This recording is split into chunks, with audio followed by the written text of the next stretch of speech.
as Newcastle get the victory.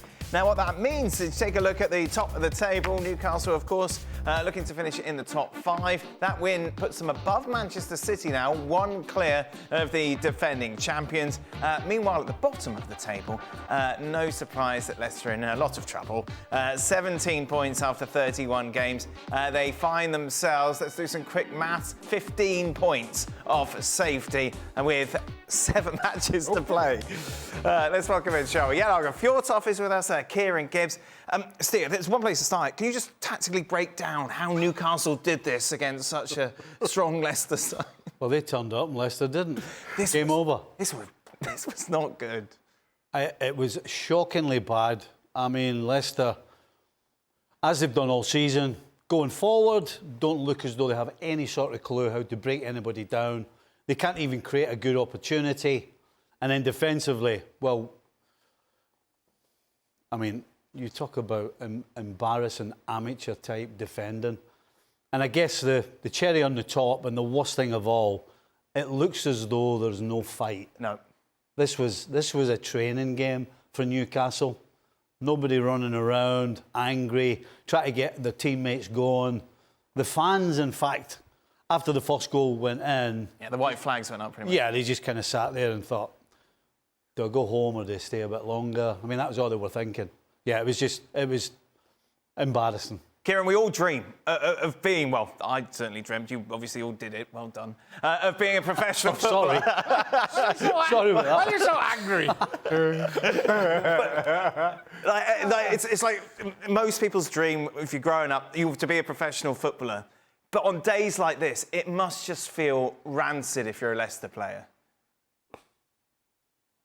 Oh, absolutely, Dan. I've been there. I've been there as a player. My first season at West Brom, so I know where those players are at in their minds. You know, nothing goes right for you when you're in that kind of form and your confidence is low, and you're coming up against a rampant Newcastle side that it's almost as if they're defeated before the game's even started, and it's a shame because, you know, of all of Leicester's success over the last decade, we're seeing how quickly things can change in this game, and the Premier League is the least forgiving league in the world, in my opinion. And this game, again, like the boys were saying, it was just sad to watch them. There was white flags, there were everything. 8 home games, no wins, no goals.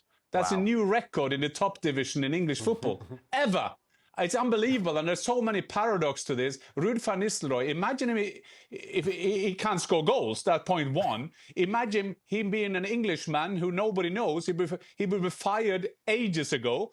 And this team is called the Foxes. I mean, on a good day, you can call them sheep. I've never seen that kind of performance. Give your fans something. I mean, I felt before the game today, maybe this could be a game that no. After 3 minutes, and the goals conceded, and then to just top it, they tried to play out from the back. And I can even play from any direction. That was sad. That was embarrassing. 100% with Stevie there. But for Newcastle, Shaq, I think the big question surrounding them after the Carabao Cup was how are they going to react? Is there going to be a hangover after those celebrations? Back-to-back wins for them, very much now in the hunt for the top 5. Are they in your top 5? They are. And to your point, I think the game immediately after the cup final win, I think was Brentford. That it was a test, kind of given who Brentford have shown themselves to be over the last couple of seasons. But they come through that one quite well. They come through that one. This game, it's hard to overstate how poor Leicester were, or to the point that Newcastle didn't have to get out of first gear. There are no easy games in the Premier League. Oh, let me tell you something. if that cliche were true, beat whoever said it with the video of this game. Wow. It really was that poor performance. But to your point, the question was always, you get that silverware, how do you respond? You're still within touching distance of the top 4 or top 5. Do you fall off the pace? Kind of give them what some maybe were expecting, if not hoping for, in terms of a hangover. But Newcastle have coped with those 2 games and now are back down to earth, kind of refocused on the job at hand. and have it in their hands to do. Now, Yes. it's not an easy run-in for Newcastle, as we've been discussing last week, but still, you prefer to have your own destiny in your own hands. Right now, Newcastle can't ask for anything more. And the one thing you do know is going to St. James's Park, this crowd will turn up regardless. Given that cup win, expect St. James's Park to be as loud, as vocal, as supportive as they ever have been. OK, so let's just remind you how things look at the top of the table. Liverpool, of course, are fine. Arsenal as well. Nottingham Forest, I think, have secured enough points to say that the top three will be in the Champions League next season. Chelsea, Newcastle, Manchester City, Aston Villa. You've got a feeling it's those four teams that are vying for those two remaining Champions League spots next season. Kieran, which two sides do you think will get them? I think Chelsea. I think Chelsea fall out. I think the last time I done the show, I backed Chelsea to be Win in the it, league. but I think I have to say, no, not to win the league. But I have to say, I think with Newcastle, I think the five of their last, I think five of Newcastle's last 8 games are at home, which I think if I'd have said the same for Chelsea, I don't think it would have mattered as much. But certainly for Newcastle, that's a huge advantage. And we know how much of an influence it is at St James's Park, and I can imagine how rocking their last few home games are going to be. So for me, they're with the form they're on, I think they've won 10, 11 wins in the last 14. Eddie Howe's just got a firm grip on their form at the moment, so I don't think he's going to let that go. And then I'm gonna go Chelsea to fall out and City to be in. To City to be in. Obviously, Jan, you were at that thriller yesterday. Did you see enough sparkle from Manchester City to think that they can go on a run and make sure they finish in these Champions League places? I didn't see anything. I was following some German games on my iPhone. I didn't see. That was the most boring game I've seen in my life. And last week I said passionately after that win against Brentford for Newcastle, I think that Newcastle could be in there, and I had Manchester City. But if I can use the terminology of power ranking of Xhaka, I have to change my team now. I will take City out because that was terrible. I mean, there was nothing. I've never seen in one game so many great players losing the ball so many times. And Manchester City, I know that this fixture list is good for them. Crystal Palace on Saturday are going to be there. At least there will be one Norwegian. I just feel that they don't have that's what I need at the moment. They need to prove us wrong. But well, if that at Old Trafford, imagine if Manchester United had one striker who had 1.0 DNA of scoring goals. They would have lost that game big time, as I tipped last week, by the way, boys. But let's go. Keep on with the show. Yeah, we remember that. You tipping United to win. But they didn't, Jan, so there you go. So who have you got then, finishing in this top 5? Newcastle, and who's your other side? Aston Villa. I went to Villa Park. That was a good game. Remember, he changed 8 players. 8 players he changed. I think in this stage of the season, it's all about momentums. So Aston Villa got the momentum now. We'll just have to see how much that these 2 games against PSG and the semi-final will take out of them. But how they're running now and how Emery kind of organized that team is very, very impressive. Steve, who have you got? I've got Newcastle, but I keep switching with City. Yeah. You know, I think a couple of weeks ago, Nathan and I said City weren't going to make it. Right. Then the following day, Nathan and I were back on, and I've thought about it overnight, and I changed my mind, and I've gone the other way again. I mean, as bad as they were against Man United, they were horrendous last week at home to Leicester. Yeah. I mean, they had nearly 500 more passes than Leicester.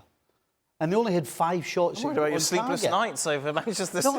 No, honestly, they had 5 shots on target against Leicester, who, as we've just seen, are awful.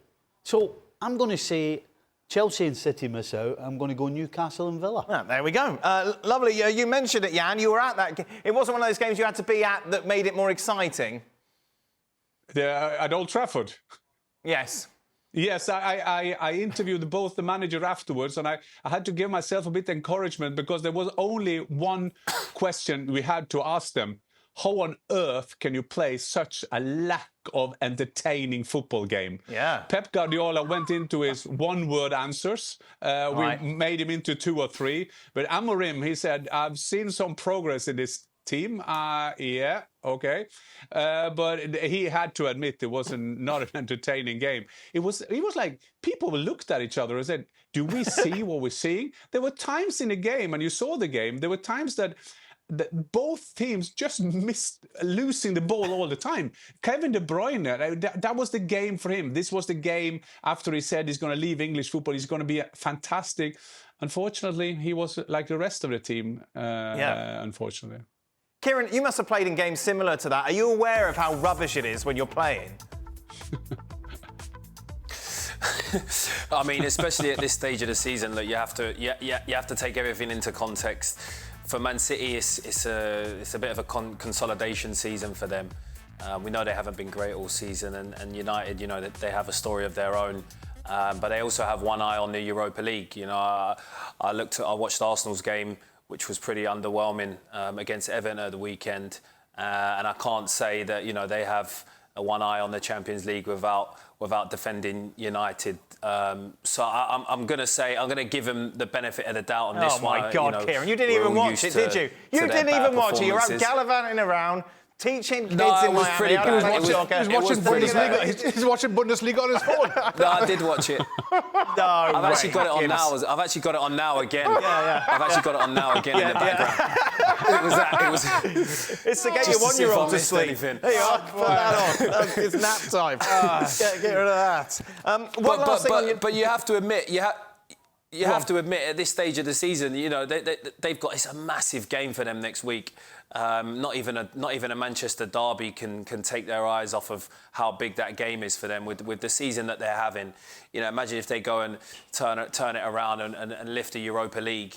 They're not thinking about a Manchester derby with the magnitude of that game around the corner. This is a chance for them to completely rewrite the script of the whole season, the worst season in Man United's history. So, you know, I have to defend them on this one a little bit. I mean, will Manchester United attract the best strikers in the world? The answer is no. Will they then go for an Englishman who's done brilliantly for a struggling team? Then Delap could be your man. But he's not a finished man. He's like an English Højlund, he could be. He could turn out to be. That's a bit harsh, isn't it, Jan? Because at least he's done it in the Premier League. No, you I'm look just at saying, Xerxes and Højlund, you're saying, you know, he's going to be the English Højlund. I feel like you're having to go in because he's English. You, Daniel, you. I mean, nothing to do with that. It's just where you put the striker. If you hope for a striker that will come in and be a finished striker, a big-time striker, then he's not the guy. This is a young developer, and like I said, he has had a fantastic, good season for a struggling team. I think what is interesting for Amorim this season, he said it this week, and I talked to him about that as well on Sunday, that he has to make a plan, and the consequences of that plan need to be the players that he's bringing in. And if the Manchester United fans looking for a big name, Delap is not the answer, but maybe Delap could fit perfect into his system, but he's not the finished striker. Nobody can claim that he is. Sorry. If he stays at Ipswich and scores goals next, well, he can't because they're going to go down. Right. Unfortunately, your point fell apart quite quickly.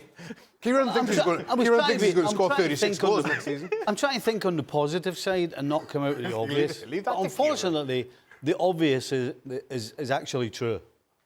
Because you score goals in the Premier League for a team that everybody figured was going to get relegated, it's a free run with no pressure as a centre-forward. That is what it is. And that's what he's done. Playing centre-forward for Manchester United is a completely world apart from playing centre-forward for Ipswich Town today. And so, he could maybe fall... He's more likely, put it that way, he's more likely to fall into the same trap as Højlund. Because he doesn't have the experience that he can call upon if he does go to Man United and all of a sudden after 4, 5, 6 games he hasn't scored the goal and then the world's caving in on him. He doesn't have the experience to handle that. Is it better than what they got? Yes, he is better than disagree. what they got. But, well, they don't have anything, so how can he not be better? Kieran? I disagree. I'd take it. I'd take him at Arsenal, to be honest. I think he's got a release clause of what, 40 odd million, which I mean is an absolute bargain. Let's be honest. And I think that the season he's having, the profile that he has, I mean, he changes Man United completely, and I think he adds even to a team like Arsenal. He's physical. He's been dominant. He's pretty much. He's manhandled a lot of the centre halves in the Premier League. I think you don't really need to see too much else from him. He's also got quite good feet for a big player. He can go past the player. He can go left and right. I think he's a top talent, and I wouldn't be surprised if a team like United or Arsenal come in for him. I know Kieran, I know where you're coming from, and I agree with your description of the player. I think there is difference between Arsenal and Manchester United, though, because Manchester United already got Højlund and Xerxes. They paid £1 billion to million to get him, whatever. Arsenal don't even have a striker, so Delap will absolutely strengthen Arsenal because any striker would, in terms of, quote, would. I think that he will fit better to Arsenal than to Manchester United because at Arsenal, he comes to a team that is functioning. His defined role is to be their number 9. They're creating chances. That is not the case at Manchester United. And we can criticize Højlund all day long, but wow, it's hard to play striker for Manchester United this season. Quarter-finals of the Champions League, Arsenal taking on Real Madrid. The bookies have the defending champions as favourites to advance against the Premier League side. For more on this from Spain, Alex Kirkland joins us. Both teams have got problems coming into this, Alex. Let's focus first on Real Madrid. How much concern is there after what was another shocking performance at the weekend, losing at home against struggling Valencia? Or is all that kind of swept under the carpet and it goes, all right, we're going to put our Champions League jackets on now and we'll just go out and win? There's a bit of that, Dan, for sure, but there is concern as well because the team haven't been playing well. It's not just the Valencia game, which was a strange game, a strange result. Madrid created chances, didn't take them, and got beaten with a goal in the 95th minute. But the team haven't been performing, well, as we've discussed many times, pretty much all season, and they're still not getting it right. And now you're getting to the stage where most of the time, in the league at least, they get away with it. They didn't get away with it against Valencia, of course. But in the Champions League, you're in the quarterfinals and onwards. Can you keep getting away with it playing against better teams, basically? And there are question marks about the defence, about the midfield. We know the forward line. We know sort of the firepower that it has and the quality that there is there with Mbappe and Vinicius and Bellingham and Rodrigo. There are no concerns about that. But in terms of the team as a whole, there are questions for sure. And there's a lot of respect for Arsenal as well, even if this is a weakened Arsenal in terms of injuries, in terms of some of their results in the Premier League. There's a lot of respect there for them, for what Arteta has done. We heard that from Carlo Ancelotti today, a lot of respect. He talked about Arsenal being one of the most complete teams in Europe, an all-round team. He talked about in terms of their defence, in terms of how they can press high, they can sit deep, what they can do in transitions. So a lot of respect there. And a little bit of worry as well. But of course, bottom line is the reality is in the Champions League, Real Madrid are always confident, they always back themselves to go through against almost anyone, including Arsenal. But I think you have to say that Mbappe is the most reliable of the 3 penalty takers. And based on what we've seen in the last couple of weeks, it's definitely not Vinicius. Ancelotti said he tried to sort of give him some confidence back by giving him that spot kick against Valencia. Well, that didn't work. Kieran, obviously you played for the Champions League for Arsenal. You take a look at Real Madrid's starting 11 compared to Arsenal's potential starting 11, and it's full of winners who've been there and done it in this tournament very recently compared to an Arsenal side quite inexperienced when it comes to this stage of the competition. How much of a difference does that make? How much does that lack of experience that Arsenal bring to the table make a difference, if at all? Well, I think history in the competition goes to show you that it makes a massive difference. I think, even just saying the words Real Madrid and Champions League in the same sentence just strikes fear probably into most teams in Europe, just because the aura that they carry in this competition. I don't think that there's any special game plan that there is. I don't think there's a mega plan that you can have to try and defeat this Real Madrid side, because I don't think you can have a game plan against a team that doesn't really have a game plan. They don't. They're just a team of very highly skilled individuals, world-class players, and they just rely on that to get the job done. There's no point talking about high press or a low block at the Emirates, try and get a draw. I think that the only way to do it is to just be at your peak performance. I think the individual battles on the wings, and in the middle of the park are going to be crucial. But yeah, for Arsenal, they really do just have to be at their peak performance in order to get a result. The only thing I will say is I would like them to at least take the game to Madrid at the Emirates, just because we've seen multiple times this season, game after game, really, Madrid will give you a chance. It is a big shame that Gabriel's missing from set pieces, because after watching Madrid's game at the weekend, they just look so vulnerable on set pieces. Yeah, and for a team to look so disorganised and disjointed, to be that fearful of them because of their individuals is quite fascinating, really. It's really difficult to call this game, isn't it? Yeah. Because on one hand, Arsenal's defence is decimated. Yeah. You've got Mbappe, Vinicius Jr., Bellingham, in theory, licking their lips. But then we've seen Real Madrid play this season, and they are not a team. They've struggled to gel. And there's no reason, apart from the fact this is the Champions League, that you feel that they can go on and win this tournament. Yeah, and Arsenal are struggling to find goals. Yeah. So, for Arsenal, the key is how they defend behind the ball.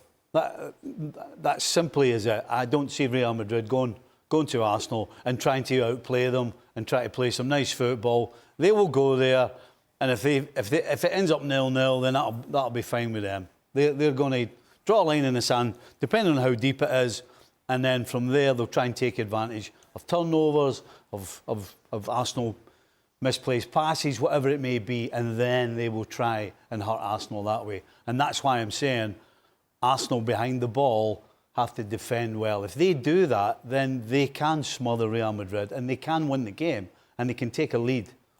Psychologically, how much does the fact that it's Real Madrid play on Arsenal, and how, if you're Arteta, do you try and get over that hurdle? Well, you've got to drum into them that at the end of the day, it's a name. It's a team that in the past has gotten results when they weren't fancied. But if you put them under pressure, regardless of who they are, then absolutely you can take advantage. And the first 5-10 minutes is huge, because there's no question when you get on the field against the opposition, who are Real Madrid or any huge team in the world, it's in your mind. Right. Everybody says, oh, don't think about it. That's not true. You know that they're good and you know that they can hurt you. But if you start the game well and you put them under pressure, and then you see little mistakes and you see little problems that they're having, all of a sudden you actually believe what the manager told you. We can beat this team, and we will beat this team, and we're going to knock this team back, and we're going to take advantage of it. So it's huge that Arsenal, they draw a line in the sand right at the very start of this game. It's going to be great, Shaq, isn't it? These two legs. Absolutely will. And to your point, it's so difficult to call because we know how good Real Madrid can be, or at least should be on paper, but then we've seen their performances. I know this is probably the least version of Real Madrid that we've seen for quite some time. We know Arsenal have the tools to get the better of a team like Real Madrid, how they've been playing of late. But you just wonder. And to your point, you step on a field, a Champions League field, up against Real Madrid, their record, their reputation is intimidating. And trying to get over that hump and play your natural game is probably Arsenal's biggest test. I would love to see Arsenal have a go at Real Madrid from the start and rattle their What's stopping them? Real Madrid's name. I think right now, Right. If we're just talking performances, never mind the name of the club, never mind the name on the backs of the shirts, I think most of us would say Arsenal win this. But every time we try to discuss this game, it always seems to come back to, well, this is Real Madrid. Mm-hmm. This is the Champions League. And as players, you understand that. As Arteta, he would also recognise moments like when City were, 2 up with minutes to go a few years ago, and Real Madrid just refuses to be beat. Was it last season when I thought City was the better team over the two legs? But again, Real Madrid just refused to be beat. Little moments may define this 180 minutes. And Real Madrid will be ready. They are experienced enough to recognize those moments. Can Arsenal avoid that? Can Arsenal let their football do the talking, do not drop in concentration?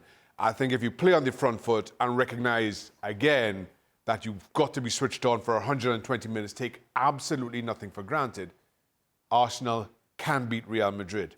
That's not saying that I'm thinking Arsenal are going to. Yeah, who have you got going through here, Kieran, with your Arsenal ways?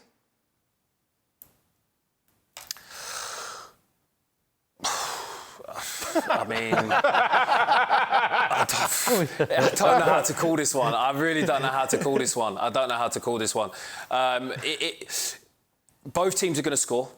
I think that there's a good chance that we see extra time. And I think that if it goes down to penalties, Madrid go through. And if it's in normal time, Arsenal go through. Huh. What a lovely, clear, succinct answer you gave us there, Kieran. Thank you so much. I'll be running to the bookies now. That's the best I've got. That's the best I've got. Well, I'm sorry. That's what we've learned to love. Meanwhile, just a reminder of how things stand in La Liga after that defeat for Real Madrid. And remember, Barcelona could only manage a draw against Real Betis, but it's still Barca who are big favourites to lift the title come the end of the season with 8 games to go. Atleti won, but then we're not, no. You played so many games. You're looking forward to new games coming up. The April and May are the main months for these big clubs, and then you get Musiala injured and all the players around. And thank God for Bayern Munich that Leroy Sané looks like he's getting into a good thing. But if you look at this injury list of Bayern Munich, they need an arts and doctor that need to be fired, I guess, at Bayern somehow, because now they're just falling down like the London Bridge, boys. What sort of game are you expecting, Jan? I expect a Bayern team that think they are favourites. So I think they will not go out to be careful. But I've seen so many Inzaghi games. I have a big respect for how he kind of adjust his team. He can play with different systems. He can play with different height of his pressing line and all those kind of things. So I've said this all along. You know that I've said it since the draw, more or less, that I think that Inter will go through, and I still think so. But I think this is going to be a great game because they will go for it. But when you see Lautaro Martinez and Thuram and Arnautovic, I mean, there are so many potential goal scorers. And then coming into midfield with Çalhanoğlu, there are so many great players in this Inter team. And I'm afraid that Bayern, with all the injuries, that won't be enough. How big a deal is it if Bayern go out in this tie, Jan? Big, because they are building up to this. Remember, they're still talking about that Champions League final. We remember back in the days when they lost against Chelsea at home. You remember that Drogba goal at the corner, and then there were no Germans who wanted to take a penalty. That never happened in the history of football before. It was a terrible experience for them, and now they have the game daheim. It's in Germany, it's at home. They look forward to they're building up to this, and in somehow a company. Will he be a good manager for Bayern or a great manager for Bayern? Are you surprised Bayern are favourites? Yeah, 100%. I mean, I think I know what I'm going to get from Inter. They'll adapt to whatever's thrown at them. I'm not so sure about Bayern. You know, having the games I've seen this season with Bayern, when things are going well, it's great. It's good to watch, and they look as though they're going to just outrun and outplay teams. But when things are quiet and stale and it's not going for them, they don't look as though they've got any answers. And so when you're playing against a side like Inter, who off the cuff will find an answer for anything you throw at them, I don't see how Inter are not favourites. You finished quite abruptly there. Shaq. Caught us all by surprise. But I do agree with Stevie. I think Inter favourites here. The only reason I can just suggest that the bookies have Bayern as heavy favourites as they are is because, as Jan mentioned, that final in Munich. That doesn't make a difference. I mean, these No, two. no, It wouldn't matter what the final is. I don't know what bookies are thinking. I'm just trying. Oh, well, if the final's in Germany. I'm trying to find some kind of an excuse for why Bayern are such heavy favourites. Oh, don't blame me. What if it was in Glasgow? What? What if it was in Glasgow? Jan, it's the first time you're on since Thomas Müller announced he'll be leaving Bayern at the end of the season. One of my favorite players on and off the pitch. I mean, he is Bayern. He is one of the left of that golden generation. The interesting thing when you see all the trophies that he's won, he got that DNA of Bayern. He's been there for ages. Is how do you say goodbye to a legend? How do you find the right timing? Max Eberl, he was in a German sports TV magazine yesterday, and he said that there was nothing to do with money. It was all down to sport. Okay, was that done to make him feel better? So it's going to be, it's hard. It's always hard, and the boys will know when you have legends like that, they come to an age. Bastian Schweinsteiger were lucky that Manchester United took him, so that saved that. Philipp Lahm retired. Manuel Neuer will play on forever, so that will be no problem. And Thomas Müller is there, and he still wants to play football. So he expected when he get into conversations with Bayern that they would offer him another contract, less money, but they're still gonna keep him. But if you've seen the minutes he have played in the Rückrunde, so after in the new year, he hasn't played a lot. And you can say on one hand that he is he is a big strength for them in the dressing room, but maybe company could be thinking, well, if he's not playing, is he that valuable for me that I want him around? So, but this is bigger. It's also the paradox that we can come to a situation tomorrow that he will be the replacement for Musiala in midfield. That is also a paradox at the end of the season. Where's he going to go, Jan? They are talking about the MLS because he wants to play football. I think they hope for him to go into the management, but he wants to play football. They've been talking about LAFC. Is that correct? The Los Angeles team, because I think there is a partnership between Bayern Munich and that club. But he wants to keep on playing, and I cannot see he's going to Saudi. I cannot see him playing by other clubs in the Bundesliga. So I think you have to welcome him to USA. Into Miami, taking on Toronto. A guy called Lionel Messi was playing for Miami this time, and he would get the opening goal. Also, he thought. Looked like a foul, didn't it? By Messi. There you go. So Could there's be the goal. Well. However, Could be two fouls. VAR would have a look and say, that's a foul. That one was a foul. Yeah. There you go. Can't kick people, even if you're Messi, so that would be chalked off. And then it'd be Toronto, who would take the lead. Aye. Fancy footwork from Bernardeschi. He gets himself a little mix here, then all of a sudden figures it out. Hey, Well done. left peg to left peg. Messi, though, then would have the ball in the back of net again, and this time this would count. This makes it look so simple. Nice first touch. Ball just sits up a little awkwardly. Knows exactly where the defender is through his legs. Leaves Sean Johnson with no chance. So, into Miami, get the victory. You want to take a look at how things stand early on in the Eastern Conference. Columbus Crew sitting at the top, 1 point clear of Inter Miami. Meanwhile, you take a look at how things stand in the West. It is Vancouver who are the team to beat at the moment, 2 clear of the chasing pack.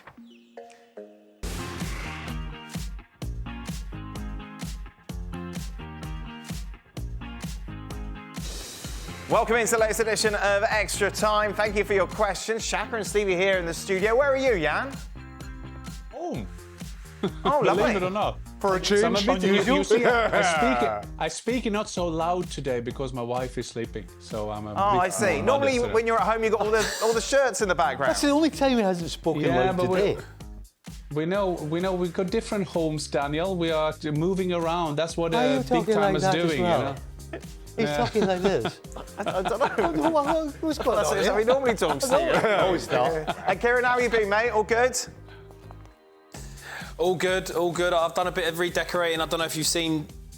What, you've added not noticed anything? No. Well, not really. No, there's a dead plant behind you. Is that what you've added? What are you doing? No, but What's I've also got. Oh, we can't new see trophy. it. Oh, you can't see that high. Oh, what's the new trophy you got? What's that for? It's from my academy. One of our teams. One of our teams at my academy won their local championship. So shout out to those. Oh, the great. 2012s. Oh. And what about the books? Books, Kieran, the books? Don't ask me why I've books? got it. No, I know, exactly. Oh, the Shouldn't- books. shouldn't one of Yeah. I've only got this one. I only got this one up at the moment. I need the get some more from London, but this is David Dean. Oh, yeah. David. David Dean's Legendary- autobiography. Yeah. Oh, there we go. Did he sign it for you? Yeah, pretty cool guy. He did sign it. He did sign it for me. Yes. Oh, he's written an essay. What? What's it said? Personalised Shy lad. Oh, Looks like a right shy one. guy. Don't ask what's me it? to read it. oh, why not? What is it? Oh, is it? Well, I don't There know. we go. I can't read the writing. okay. Oh, I thought it was an educational thing. No problem. No problem, Kieran. In the 90s, we had players who couldn't read, so that is no problem. Right. For Stevie, which positions and players do you think is Arne Slot looking at to upgrade in the summer? How many players do you think Liverpool actually end up bringing in, and which of the 3 not out of contract move out? Ooh. Trent's gone. Trent's gone. I'm kind of getting the feeling that the other 2 could be gone as well. Oh dear. I know. So you're looking at a centre-back, Right. a centre-forward, Right. and a goal-scoring wide attacking player. Okay. I think you need a number 9 as well, Stevie. You forgot the number 9. You need a big Yeah, number centre. 9. Yeah, we call him a centre-forward, Jan. Number 9. Yeah, but you said coming from the side, you wanted to replace it with Salah. That's not enough. Yeah, but... He did say centre I forward, did say yeah, to be centre-forward, fair. and then I said an Okay. attacking wide player. Sorry, That's Jan. right. I know. Sorry, Sorry, I couldn't hear you. You are? So who are you bringing in? Wow. Cool. Well, that's not my job, is it? I mean, that's why you got. That's why you got scouts now. So, Stevie, what is your job? That's why you got scouts. You have to go around the world and find players. I mean, who would I prefer? Okay. I mean, I guess the number 1 choice would be Isak at centre forward. Okay. In terms of a centre back,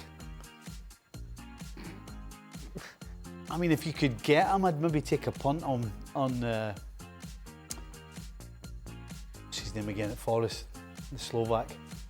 Right. Milenkovic, correct. Not Muriel, not the Brazilian. Okay. Milenkovic. Right.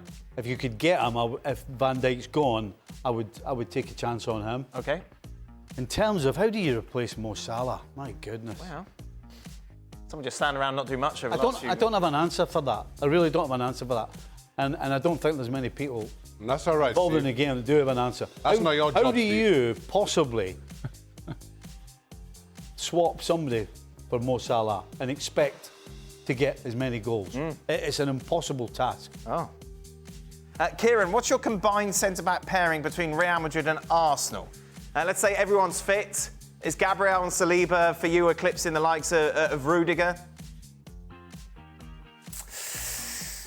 That's a tough one with Rudiger. I would say if I was to pick up, it would be interesting to see Rudiger and Saliba partnered, but the fact that Gabriel's left-footed, I think I would have to go with the 2 of them. I think I'd have to go with Gabriel and Saliba. I think for me, they're the best partnership in Europe. Who's playing at the back tomorrow, Kieran? Do you know? I don't know, but I would like to see Kyrgios. I know most people will probably say no, but I thought he was excellent at the weekend, and I think that because he's left-footed, I think it helps with the balance of the setup, and the team are used to having a left-footed centre half, and I think if you go and change that, it might disrupt the balance a little bit of the team and the way they set up. And also Kyrgios' distribution at the weekend was really good against Everton. I really liked he had some threatening balls in behind.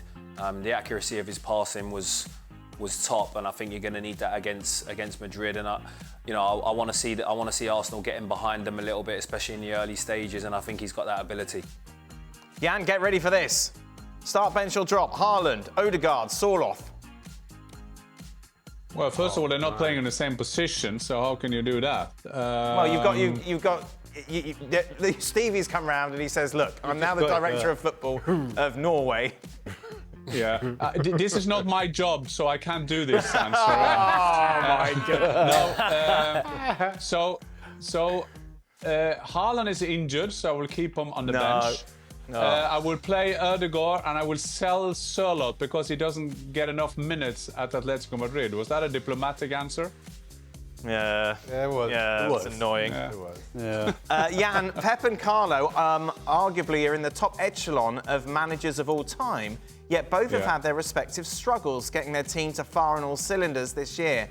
Has the game passed them by, similar to players who stumble at the twilight of their career? No, I don't think so. I thought a lot of that because, of course, I'm following Manchester City close. And I think that with Pep's Manchester City at the moment, there are different circumstances. Legs gone, too old, not so hungry anymore after fantastic success with the same team. Recruitment last summer not 100%.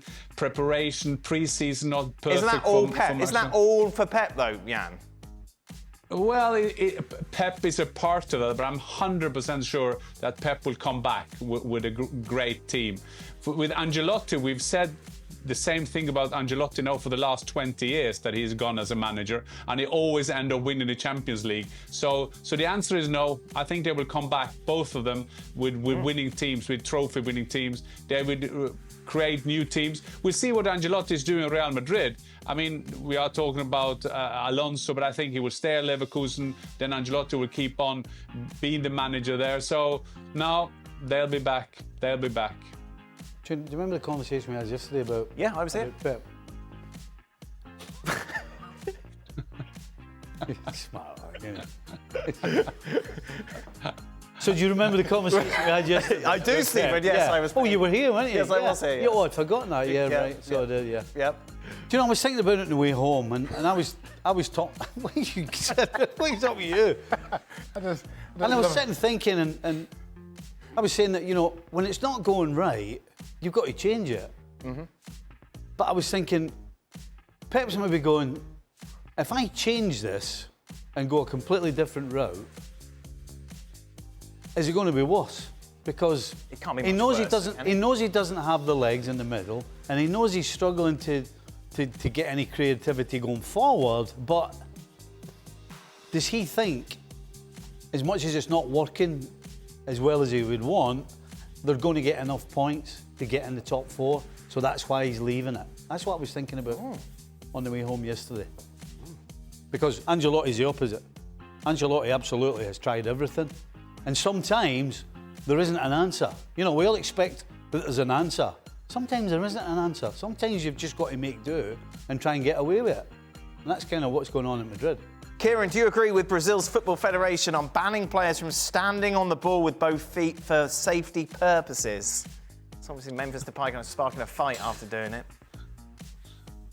I mean, I don't know if it's good for safety, but I think that I'm not sure why players do it anyway. You know, originally it was used to look over the wall, wasn't it?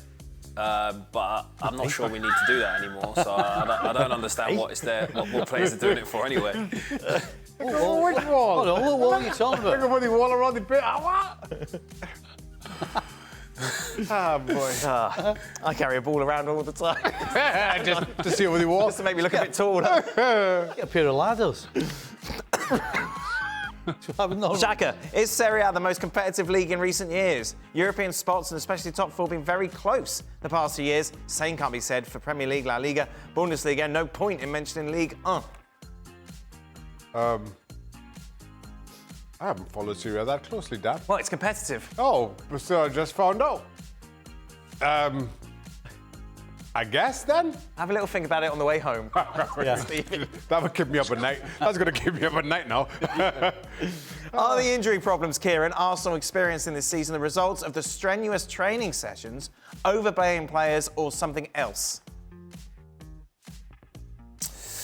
Well, I mean, you'd have to ask the sports science boys what the reason is behind the injury problems. But typically, depending on like what type of injuries they have, it's usually down to load. I mean, I think Havertz has had a surgery on a hamstring, Bakayo's just had surgery on a hamstring, and now Gabriel. That to me tells me that there's something going wrong with the training load. But don't quote me on it because I'm not a specialist. We already have. We already have. It's live TV, Kieran. It's live TV. It's already quoting. It's the result there. Stevie. But you didn't hear that here. No. Stevie said it's not my job, and Kieran said I don't have a job anymore. I'll put myself in it there, aren't I? Oh, God. Final Love it, question, love it. and it's for Kieran. Who was the most underrated player you played with at Inter Miami? Oh, okay. Oh. I would say there was a player called Indiana Vasilev. What a name. Who was a US international. But I would say Ian Frey, who unfortunately had many injury setbacks over the last few seasons. But I think that he, when I first came, showed enormous potential. His capacity as a centre-back. He had 3 ACLs in the last 4 years, and he's just come back. But insane quality, capacity. Physically, he's a beast. He can play centre-back or right-back. And I believe he's still one to watch out for. Ian Frey. Good man. Lovely. Thank you very much, Kieran. Kieran and Jan were both very excited to be on the show today. Brought a lot of positive energy. This was them starting off. Look at that. Hey! What's Shaka doing? That's my dad's. That's my happy dad's. What a dance that is. No happiness tomorrow. Craig Burley's with us. Cut that out. Cut that out right now.